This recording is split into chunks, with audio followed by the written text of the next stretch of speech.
Welcome to our YouTube channel. The video vibes? Sit down and relax for every bit of the video to the end. Remember to like, comment, and subscribe to the channel. Please enjoy it. The second part of the story, Inside the Inside, continues.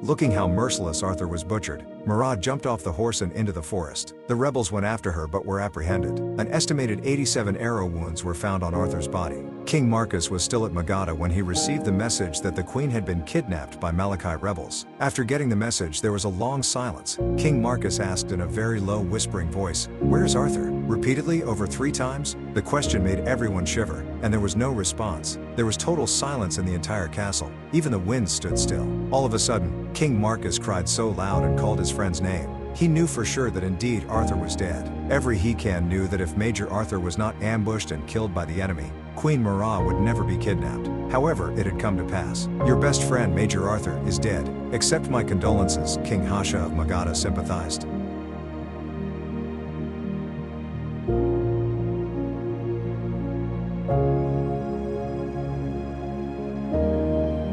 Many of Arthur's loyal men and personal aides were emotionally downtrodden. They cried, wailed, and even some of them got sick. They all knew, Hika has lost his best soldier.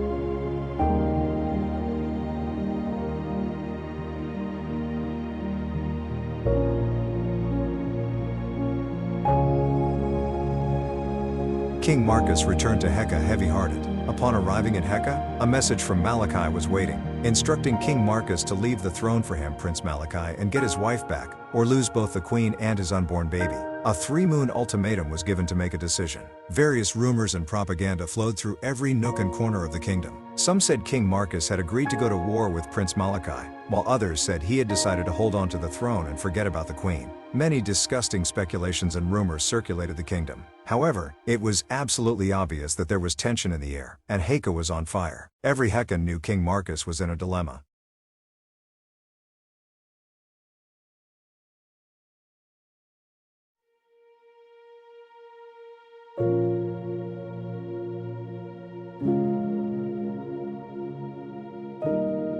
At the end of the second moon to the deadline, no decision had been made. However, Marcus summoned a brief meeting at the council and determined to vacate the throne for Prince Malachi in exchange for his wife. At the beginning of the third moon, King Marcus formally announced his decision to the entire kingdom. At the beginning of the third moon, the burial rite of his friend Major Arthur was performed, and he was finally laid to rest. An agreement was reached with Prince Malachi that Marcus would be banished from the kingdom, and Queen Marat would be released to him at Mountain Jarmatha. Marcus arrived at Jarmatha as early as before sunrise with a few of his men, numbering 8, anxious to hold Marat in his arms again.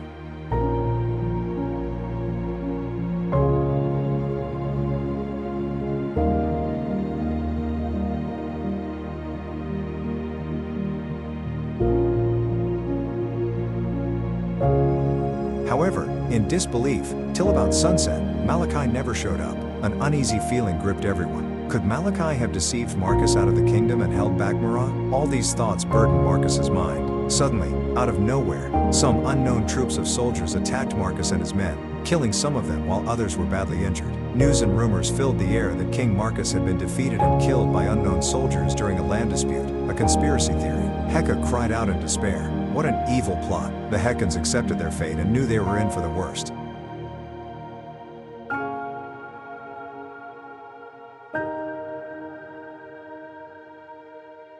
The news reached Queen Marat that Marcus had been killed in a fight. Marat saw the world crumbling around her. She cried day and night. However, she promised to end it all, but told herself not yet, because she wanted the enemy to go down with her. Prince Malachi came to condole with Marat inside her cell. Malachi promised to make her his queen. He lied that Marcus had refused to come for her because he was busy with a land issue. Not a word was uttered by Marat, who looked horrified, as if she wanted to strangle the man talking in front of her to death.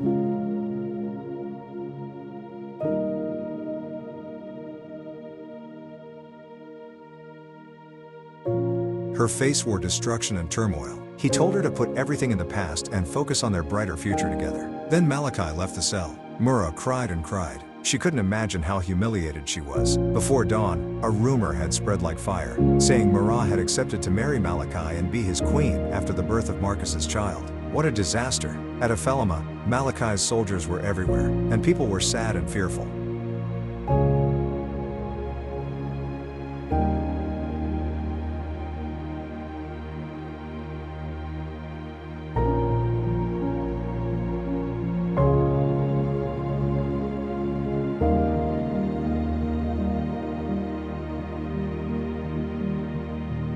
Just about losing all hope, a confidential message secretly got to Marah's father that King Marcus was still alive, though badly injured, but still under watch for total recovery. The old man's hope was redeemed, and his spirit was rejuvenated. He was instructed to keep it confidential. Under disguise, Marcus was sneaked into Ephelema in Marah's father's house to make his next plan for the future.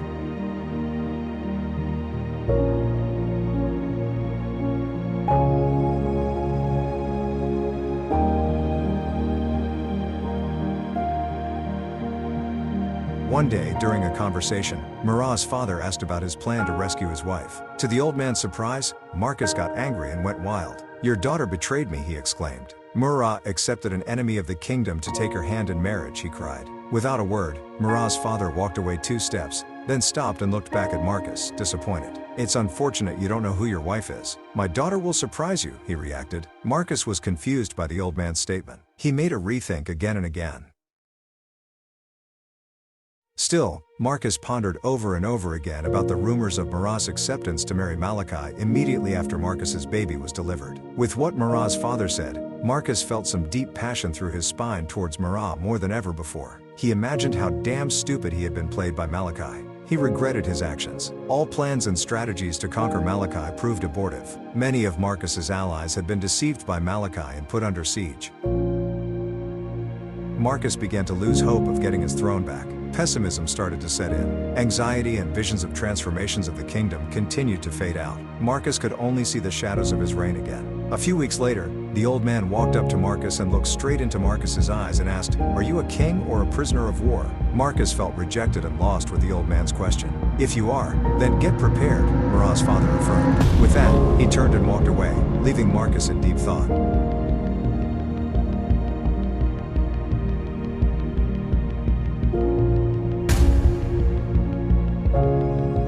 Without hesitation, Marcus met Marah's father and demanded to know what being a king had to do with any clue. "You will be going on a dangerous journey away from the kingdom, and you might not return. But provided you return, you will have again all you have lost. I swear on my grave," the old man rhetorically said.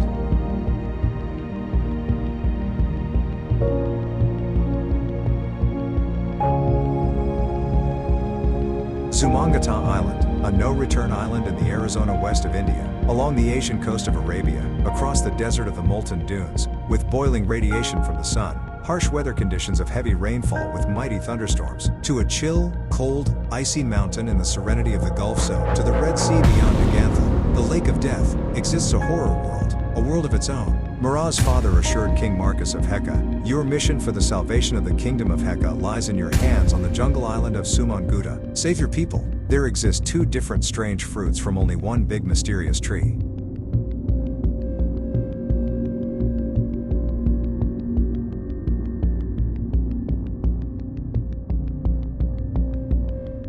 One mysterious diabolic tree that bears 2 different strange fruits. One is a poison that can wipe out the entire world population in less than 1 moon, and the other is the antidote, the only antidote that can neutralize the poison of the other one.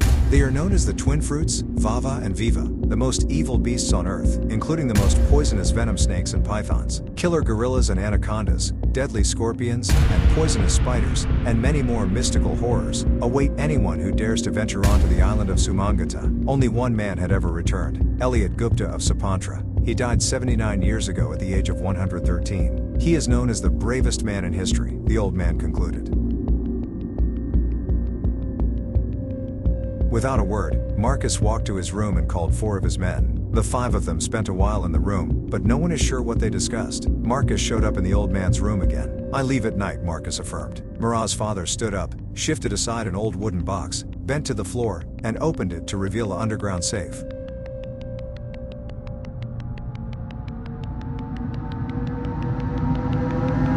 Join us on the next coming part of the story. Hope you enjoy it. Remember to like, comment, and subscribe to the channel. Goodbye.